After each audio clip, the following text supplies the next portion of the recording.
Hello, and welcome to the Hempville CBD podcast. I'm your host, Ben Cooey. I'm an entrepreneur in the cannabis industry with my business, Hempville CBD. This podcast is dedicated to educating you on CBD and how it can positively impact your life. Also, we'll feature professionals in the cannabis market and share their expertise in the marketplace. Join us on this enlightening journey that will enrich your appreciation of the dynamic cannabis marketplace. Follow us at hempvillecbd.com, and as always, there's an open invitation to come visit us at the store in South Haven, Mississippi. Now, let's get to it. Hello, and welcome to the Hempville CBD podcast. My name is Ben Cooey, owner and operator of the store Hempville CBD in South Haven, Mississippi, and also the website hempvillecbd.com. I'm sitting here this morning with my producer, Derek Michaud. Good morning, Derek. Good morning, Ben. Good morning, everybody. Happy to be here again with you. Glad to have you. You're the man that makes everything work and the reason the podcast is here. And today we're going to cover part 2 of synthetic drugs versus natural drugs. And before we get into the part 2 part of this, let's kind of review for those people who are just joining us what we covered last time. What is a synthetic drug? I mean, usually when you hear synthetic drug, I know for me, I naturally think, oh, bad, not a good thing. And all a synthetic drug is it's something made by man.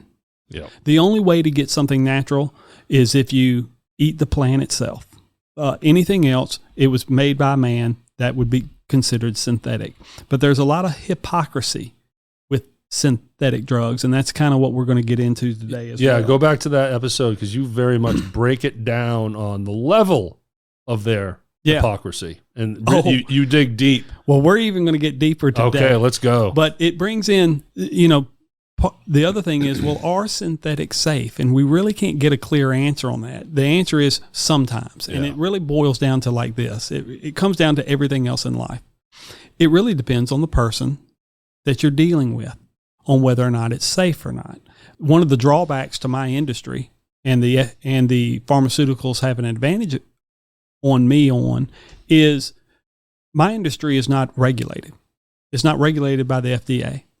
And that's good and bad. Part of me is like, I don't want the government in my business because the more the government gets involved, the more they screw it up. But I also see from being in this business for almost 5 years, I'm begging for regulation, some type of regulation, some guardrails, some safety rules, because without regulation, you get a lot of bad players in the market. I mean, you got people like me that got into this because we want to help people. We see the need.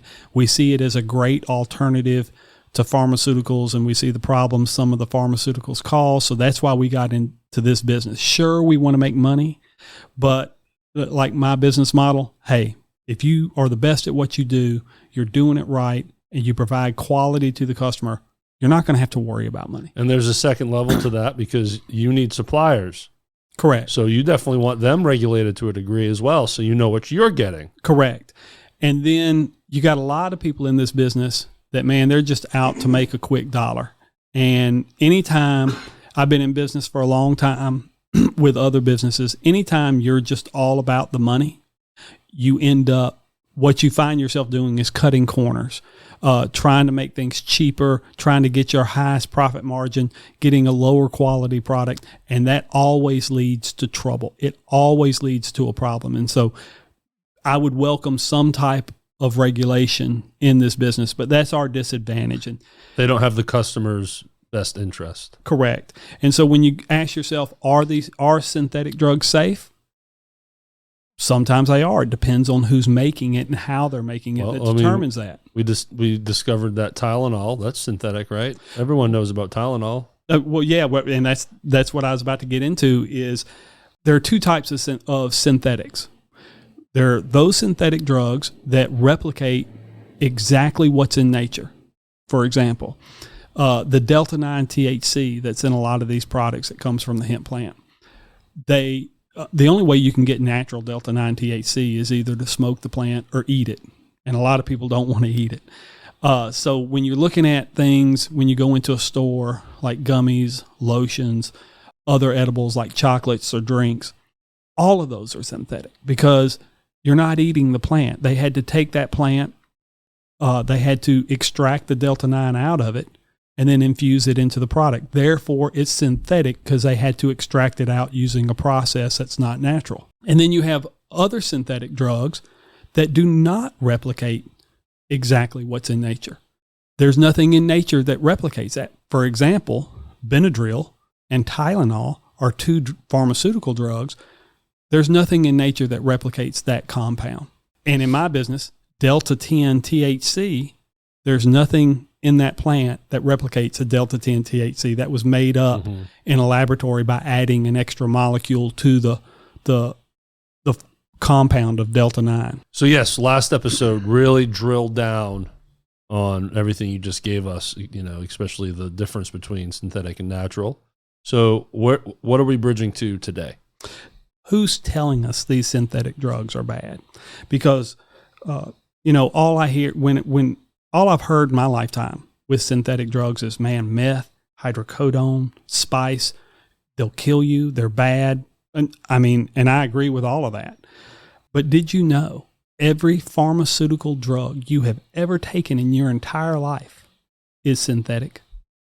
I know now after last episode. because those drugs just don't pop out of the plant. They got to extract the compounds out of plants or at whatever chemical base they're coming from. So you don't have ibuprofen plants out there? Is that what you're telling me? No, you don't. But here's even better. Every vitamin you buy in the grocery store, like my wife, every wintertime, she'll buy a bottle of B12 and a bottle of vitamin C because that helps build up your immune system for colds and other illnesses. All of the vitamins are synthetic as well.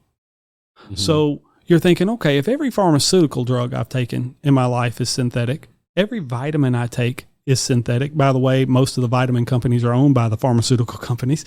Synthetics can't be all bad. And it's just like everything else. You look at cars. Some cars are bad models. Some cars are good. It depends on who's making them and how they're making them. So you got to ask yourself the question, why is this? Why is everything that we hear about synthetics? It's not commonly known that pharmaceuticals and vitamins are synthetics as well. The reason they're synthetics is because you cannot patent a plant. You cannot patent something that is that God has given by nature.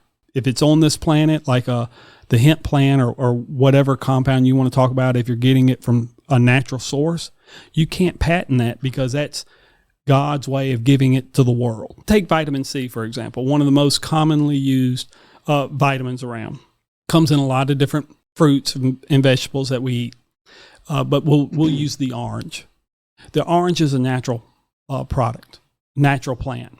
You can't patent the orange, and then you're the only person who can sell oranges and get the vitamin C out of it. $100 oranges. Right. That's what would happen. But what you can do is extract the vitamin C out of it and patent the process you're using to extract it, or the compound that you're making, the vitamin C compound that you're making. That's what you patent. Why do we hear bad things? Why don't we hear the full story? It comes down to really two things. One is regulation. Because we don't have regulation, it allows for a lot of bad players in the market. But regulation is not a cure-all. And I'll give you an example. Like if you walk onto a dealership, there are certain laws that you have to abide by in selling a car, like the lemon law. All right? Those are for dealerships. You can get on Facebook and buy a car, and there's no regulation. It's buyer beware. Regulation is good. Like I said, it sets up guardrails, but it's not a cure-all. It doesn't guarantee that the product is safe. Look at the FDA. The FDA, for the most part, I feel like does a good job in what they're doing. But when you look at the COVID vaccine, did it really protect people from COVID? I mean, it kind of sort of did. They kept shifting it around. First, they said this is a vaccine, and we've always known that vaccines are going to protect us from this illness. And then people were getting the vaccine, and yet they were getting COVID 3, 4, 5 times. To me, a vaccine is like a bulletproof vest. When I was a kid, took the polio vaccine, chicken pox. There's probably 5 or 6 vaccines that I had to take over the course of my childhood, and I never caught those illnesses. With the COVID one, you kept catching it. But the other thing is, back when I was a kid, there were probably 5 to 7 vaccines that you needed to take. The vaccines individually were safe. But now There's like 20-something vaccines a kid takes by the time they're 21. I don't know of any studies that each individual vaccine is safe, but it's kind of like I said, a vaccine is kind of like a bulletproof vest. It offers protection, a certain layer of protection.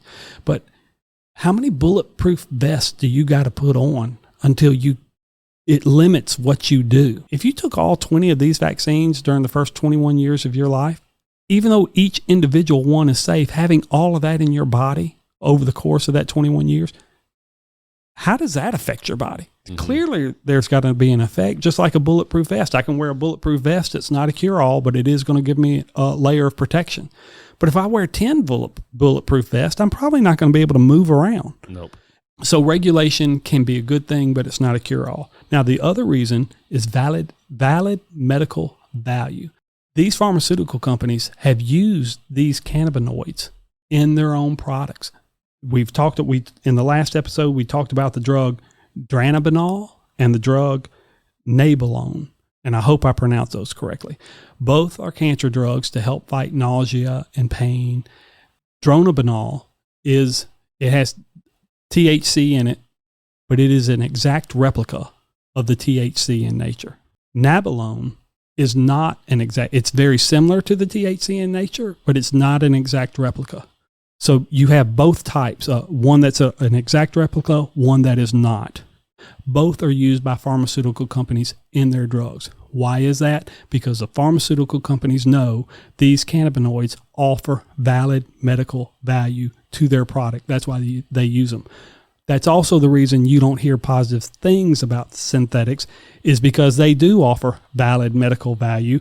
And we compete with the pharmaceutical companies, and they don't like that. They don't want that to get out, which leads to the question, are synthetic drugs safe? And there is the rub right there for the pharmaceutical companies. Are synthetic drugs dangerous? There's the rub for the pharmaceutical companies, because if they answer yes, synthetic drugs are dangerous, the government and pharmaceutical companies are in trouble because they've been pushing and promoting synthetic drugs your whole life. If they answer no, they're not dangerous, then the pharmaceutical companies have just validated my whole industry, the industry that competes with them, and they don't want that. Yeah. So what they have to do is they got to muddy up the water. Keep it kind of quiet, well, kind of hide it a little bit. Yeah, it's kind of like when you watch the news. You can turn on one news station and they're going to give you a story and they're going to slant it all, let's say, to the left. And you can turn on another news station, exact same story, they're going to slant it all to the right. The pharmaceutical companies can't answer that question, yes or no. So they got to muddy up the water. They got to give you half the story. So what they promote or what they put out, the information they put out, is they'll let you know about the spice, meth, and hydrocodone and all the bad things about synthetics, while at the same time, they're never going to tell you what they're making is synthetic. And the vitamins that you take are synthetic, and all the positives that synthetics offer as well. They're not going to let you know that, because then it might get you thinking. So in regards to my industry, the hemp, CBD, THC industry, we're unregulated. And that's a positive and a negative for us. It's a positive in that the government seems to screw up everything they get involved in. So I kind of am glad they're not regulating it. But at the same time, I see so many bad players in my industry that I would like them to offer some type of guide rails, safety measures for not only the wholesalers, but also the retailers too. Because like I told you, I think it was episode 1 or 2, we talked about the lady that came into my store with CBD gummies. No milligram dosage on the label. She had no idea what she was taking. There was no ingredient list on the product. So we didn't even know what these gummies were made out of. That's scary. And that should not be allowed for public consumption, in my view. And that's where the FDA comes in. That's correct? Where the FDA comes in. That's exactly right. The FDA doesn't necessarily mean you're going to get a safe product, but they can put up some safety rails to where you at least have the information in front of you. For instance, being an unregulated industry, I have seen products with fake labels, fake test results, people using all type of additives in the product. All of these fall under the category of unethical business practices. The more you're going to get unethical business practices in any industry, but an industry that's not regulated, you have a higher percentage of that happening. That's what we need to stop in this industry if we want to push it forward, because if we don't, the industry is just going to, it takes one bad apple to make a whole barrel terrible. Yeah. Well, in this industry, there are a lot of bad apples. So there's a lot to clean up. And I think we need to clean it up and make it professional. But the key to that is, who provides that? Your politicians, the government.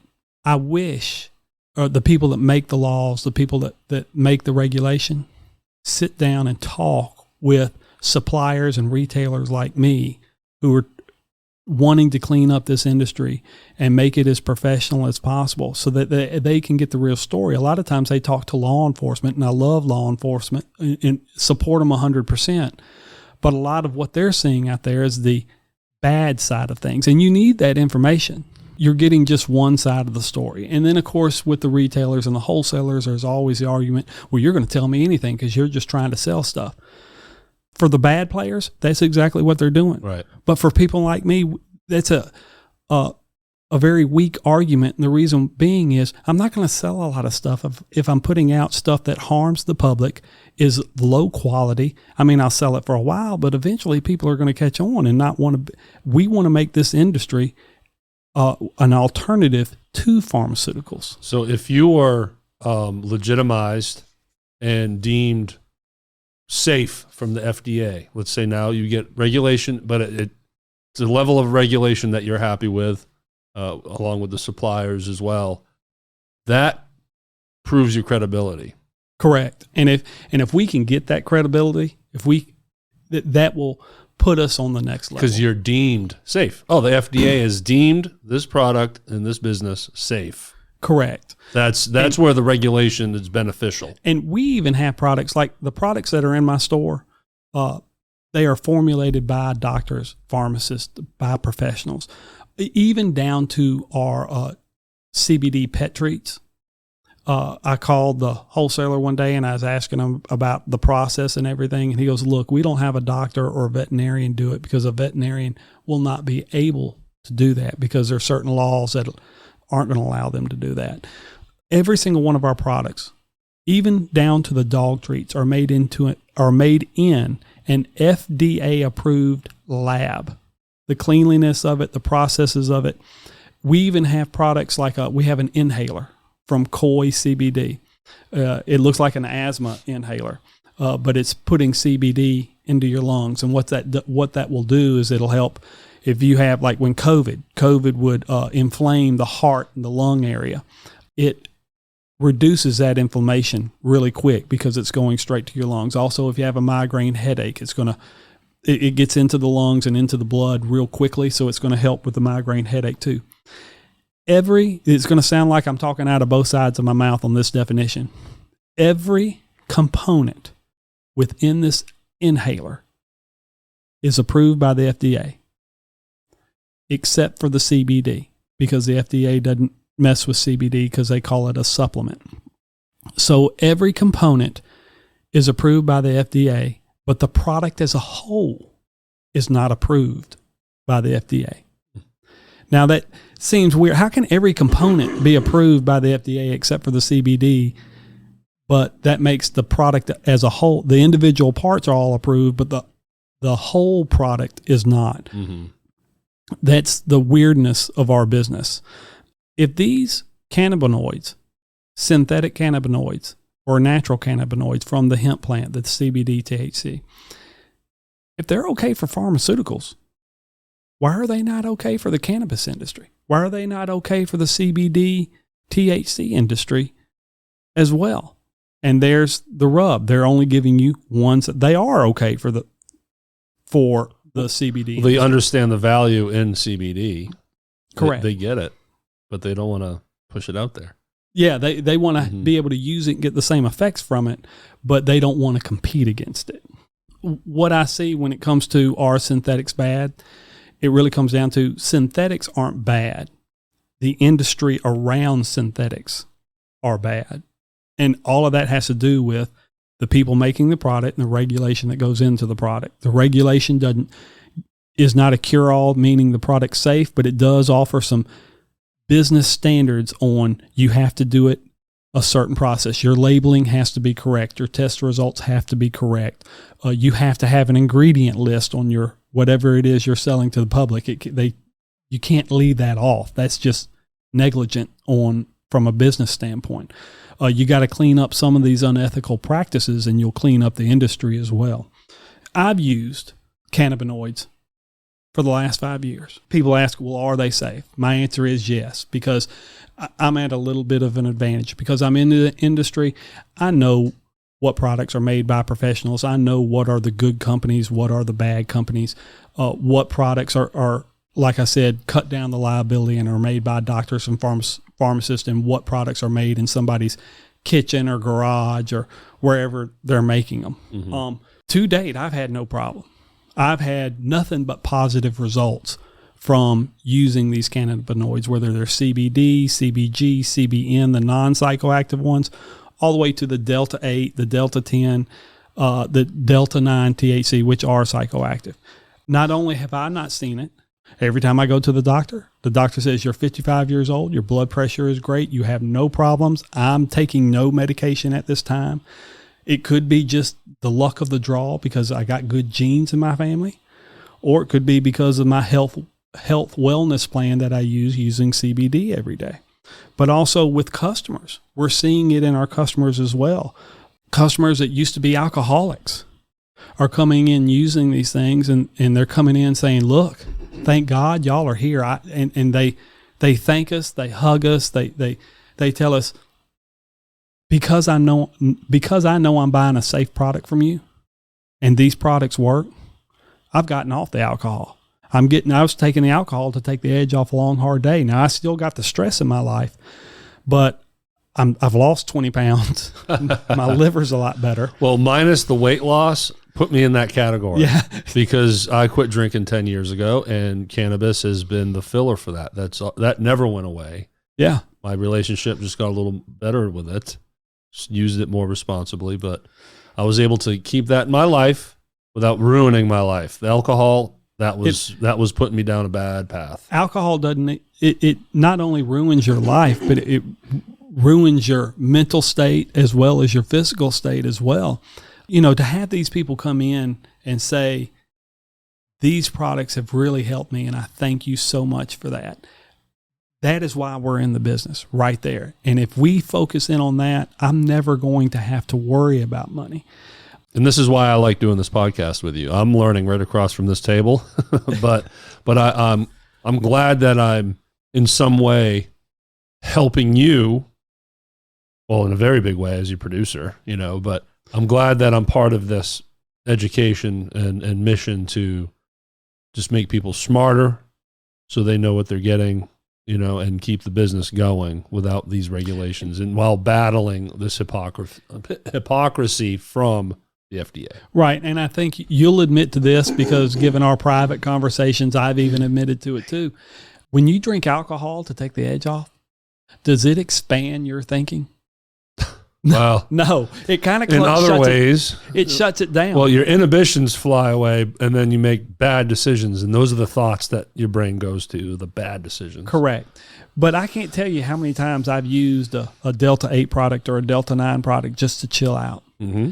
And granted, I'll chill out and I'll just like sit down and just almost be in a meditation state, as my wife says, because I'll just sit there and be quiet, and I'll tell her, you know, I know you think I'm just sitting here doing nothing, but I have thought of so many, like I'll sit there with a notebook and I'll think of so many things, whether it be a marketing plan or a strategy to bring in another product or how I can help people. I'm thinking of so many things and connecting so many dots that I couldn't do without this. Or I probably could do it without it, but this is making it a whole lot easier because it's opening up my mind, my creative part of the mind. It's opening that up and unlocking it. And therefore, I'm being able to look at certain situations in a different way that I wouldn't look at if I wasn't using these products. And it kind of brings things full circle. And it has helped me a lot in business and life and how to handle relationships, not only with my kids, but my wife. I keep up with law enforcement a lot because our business is one of those businesses, we can't sell we can sell CBD to somebody who's 18, but we can't sell the THC psychoactive products to anybody under the age of 21. It's against the law.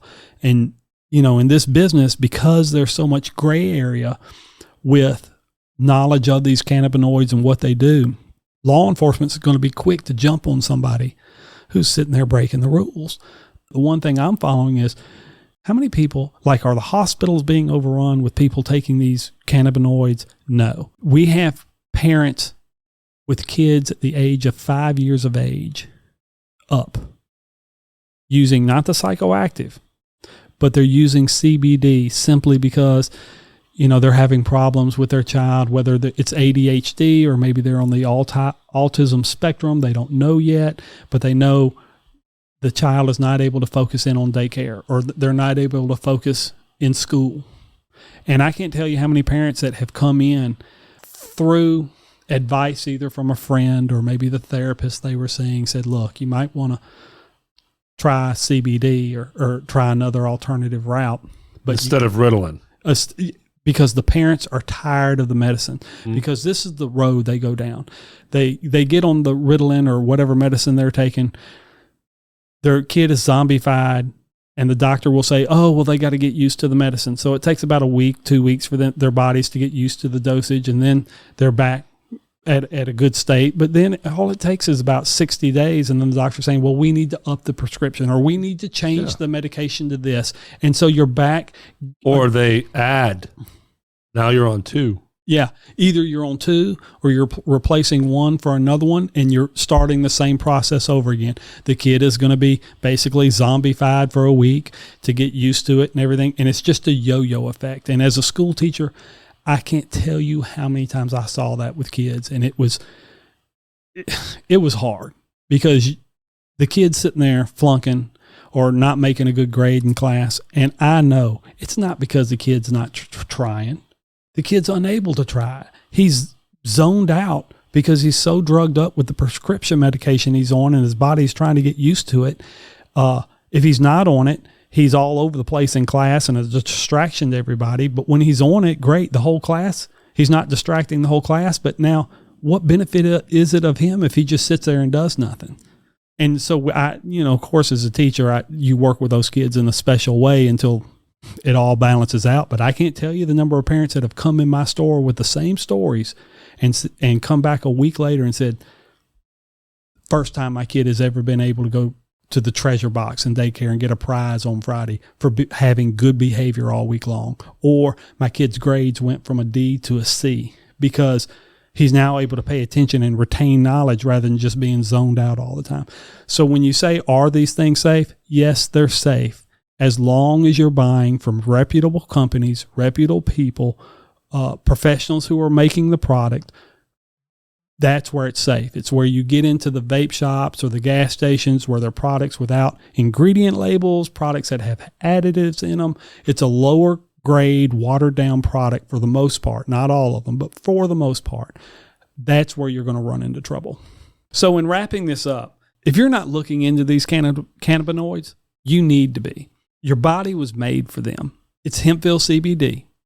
Hemp standing for Help Educate More People.